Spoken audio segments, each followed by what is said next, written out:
வணக்கம். இது நியூஸ் பஸ்டின் மதிய நேர பிரதான செய்தி. உங்களோடு இணைந்து கொள்ளும் நான் தில்ஷாட் தேவதாசன். முதலில் தலைப்புச் செய்திகள். இலங்கையில் நடைபெறவுள்ள பொதுநலவாய அரசு தலைவர்கள் மாநாட்டில் இந்திய பிரதமர் கலாநிதி மன்மோகன் சிங் கலந்து கொள்ள வேண்டும் என இந்திய ஜனதா கட்சியின் தலைவர் சுப்பிரமணியம் சுவாமி தெரிவித்துள்ளார். பண்டாரவளி பூநகலை பகுதியில் இடம்பெற்ற பஸ் விபத்தில் உயிரிழந்தவர்களின் இறுதிக்கிரியைகள் இன்று. சிரியா தொடர்பாக ஜெனீவாவில் ஏற்பாடு செய்யப்பட்ட சமாதான பேச்சுவார்த்தை பிற்போடப்பட்டுள்ளது. இனி விரிவான செய்தி. இலங்கையில் நடைபெறவுள்ள பொதுநலவாய அரசு தலைவர்கள் மாநாட்டில் இந்திய பிரதமர் கலாநிதி மன்மோகன் சிங் கலந்து கொள்ள வேண்டும் என இந்திய ஜனதா கட்சியின் தலைவர் சுப்பிரமணியம் சுவாமி தெரிவித்துள்ளார். இந்திய தேசிய கொள்கைகளை விடவும் காங்கிரஸ் கட்சியின் நிலைப்பாடு மேலானது என்பதை வெளிப்படுத்தும் வகையில் பிரதமர் மன்மோகன் சிங் இந்த மாநாட்டில் கலந்து கொள்ள வேண்டும் என சுப்பிரமணியம் சுவாமி குறிப்பிட்டுள்ளார். இலங்கை செல்லும் பிரதமர் ஜனாதிபதி மஹிந்த ராஜபக்சவை சந்தித்து கலந்துரையாட வேண்டும் என்றும் அவர் சுட்டிக்காட்டியுள்ளதாக த ஹிந்து செய்தி வெளியிட்டுள்ளது. அத்துடன் யாழ்ப்பாணத்திற்கு சென்று வடமாகாண முதலமைச்சர் சி வி விக்னேஸ்வரனை சந்தித்து தமிழ் மக்களின் பிரச்சினைகள் குறித்து ஆராய வேண்டும் என்றும் ஜனதா கட்சியின் தலைவர் சுப்பிரமணியம் சுவாமி மேலும் குறிப்பிட்டுள்ளார். 30 கிலோகிராம் ஹெரோயின் போதைப் பொருளுடன் கைது செய்யப்பட்ட சந்தேக நபர் இன்று நீர்கொழும்பு நீதவான் நீதிமன்றத்தில் ஆஜர்படுத்தப்பட உள்ளார். சந்தேக நபர் ஹெரோயின் போதைப் பொருளுடன் நேற்று கொழும்பில் கைது செய்யப்பட்டுள்ளார். நேற்று கைது செய்யப்பட்ட சந்தேக நபரிடமிருந்து லைப்ரரி நாட்டு கடவுச்சீட்டு போலியானது என்று சுங்க ஊடக பேச்சாளர் லெஸ்லி காமினி குறிப்பிட்டுள்ளார். இதன் காரணமாக கைது செய்யப்பட்டவர் எந்த நாட்டு பிரச்சனை என்பது குறித்து இதுவரை உறுதியாக தெரியவரவில்லை என்றும் அவர் குறிப்பிட்டார். கைப்பற்றப்பட்ட ஹெரோயின் போதைப் பொருளின் பெறுமதி 20 கோடி ரூபாவாகும். மட்டக்களப்பு படுவான்கரை பிரதேசத்தின் போரைப்பட்டு பிரதேச செயலக பிரிவின் 38ஆம் காலனி நவகிரி நகர் கிராமத்தினுள் நேற்று காட்டு யானைகள் புகுந்து பாரிய சேதத்தை ஏற்படுத்தியுள்ளது. போரைப்பட்டு பிரதேச செயலக பிரிவின் 38ஆம் காலனி நவகிரி நகர் கிராமத்தினுள் புகுந்த காட்டு யானைகளால் 5 வீடுகள், மக்களின் உடைமைகள் மற்றும் பயன் தரும் மரங்கள் என்பன சேதமாக்கப்பட்டுள்ளன. கடந்த 5 நாட்களாக காட்டு யானைகளின் அட்டகாசத்தால் இந்த பகுதி மக்கள் பல இன்னல்களை எதிர்நோக்கி வருகின்றனர். இப்ப தொடர்ந்து வந்து 7-8 நாளாக எங்கட வீடும் இல்ல, வாசலும் இல்ல, எங்களை சாப்பிடையும் விடுவதில்ல, படுக்கையும் விடுவதில்லை.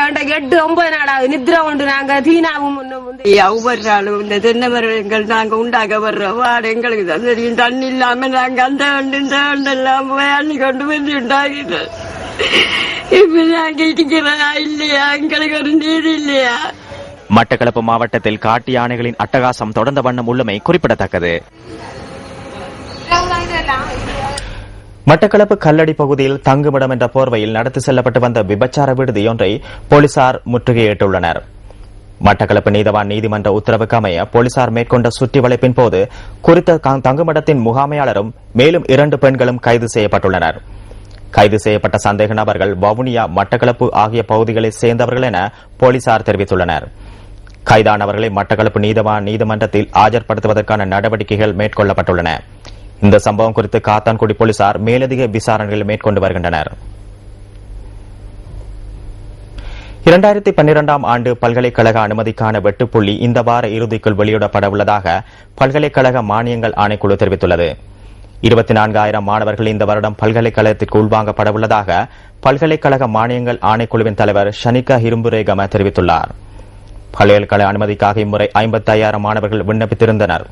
இதேவேளை பல்கலைக்கழகத்திற்கு 2 கட்டங்களில் மாணவர்களை இணைத்துக் கொள்ள நடவடிக்கைகள் முன்னெடுக்கப்பட உள்ளதாக பல்கலைக்கழக மானியங்கள் ஆணைக்குழுவின் தலைவர் குறிப்பிட்டார்.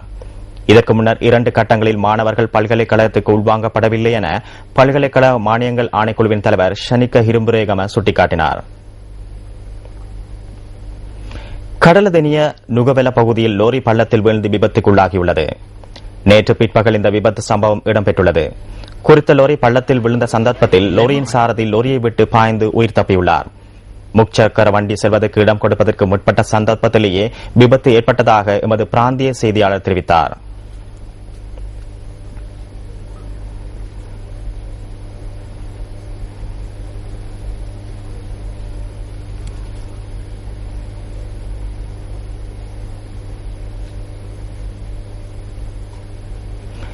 மறைந்த அரசியல் தலைவர் D.A. ராஜபக்சவின் 46வது நினைவு தினத்தை முன்னிட்டு தங்காலையில் இன்று விசேட நிகழ்வுகள் நடைபெற்றன.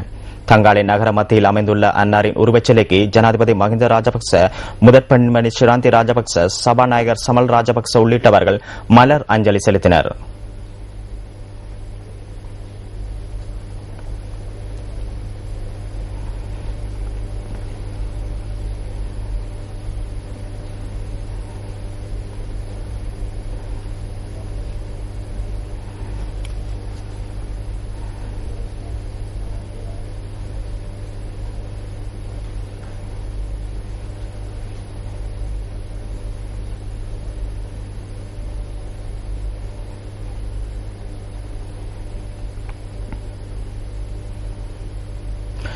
குணஹங்கார தெமலிய பகுதியில் யானை தந்தம் வைத்திருந்த சந்தேகத்தின் பேரில் சந்தேக நபர் கைது செய்யப்பட்டுள்ளார். கைப்பற்றப்பட்ட யானை தந்தம் 2.5 அடி நீளமும் 3 கிலோகிராம் நிறையும் கொண்டமை குறித்த யானை குறித்த தந்தத்தின் பெறுமதி 3 லட்சத்துக்கு மேற்பட்டதாகும். சந்தேக நபருக்கு இவ்வாறு யானை தந்தம் கிடைத்தது தொடர்பாக போலீஸ் புலனாய்வு பிரிவினர் விசாரணைகளை ஆரம்பித்துள்ளனர். கைது செய்யப்பட்ட சந்தேக நபர் இன்று வெள்ளவாய நீதிமன்றத்தில் ஆஜர்படுத்தப்பட உள்ளார்.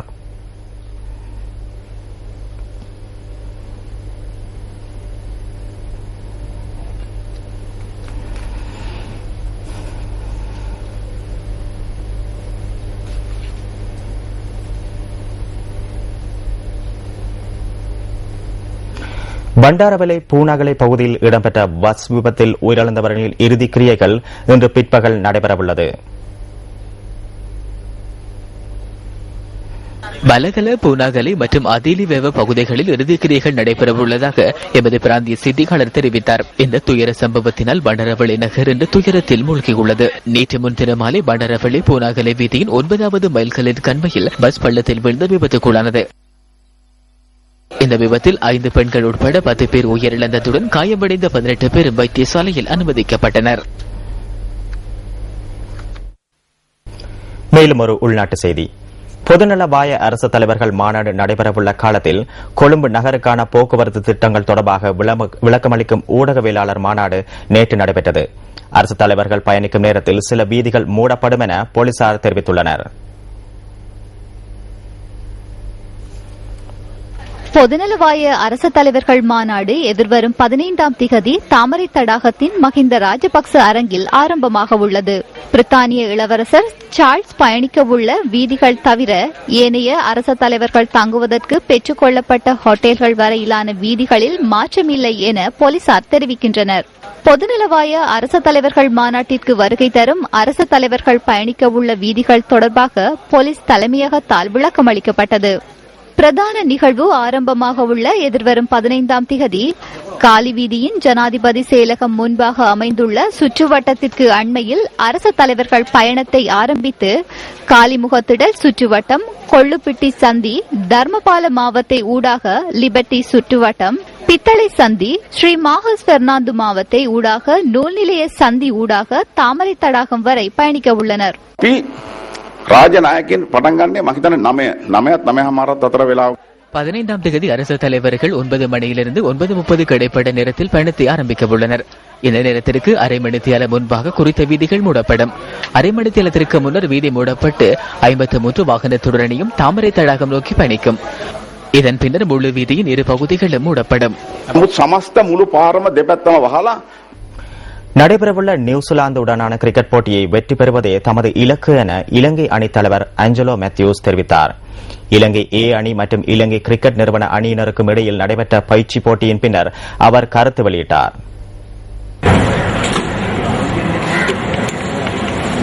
இலங்கையில் நடைபெற்ற இலங்கை அணிக்கு எதிரான 24 ஒருநாள் போட்டிகளில் 16 போட்டியில் நியூசிலாந்து அணி தோல்வி அடைந்துள்ளது. 5 போட்டிகளில் மாத்திரம் நியூசிலாந்து அணி வெற்றி பெற்றது.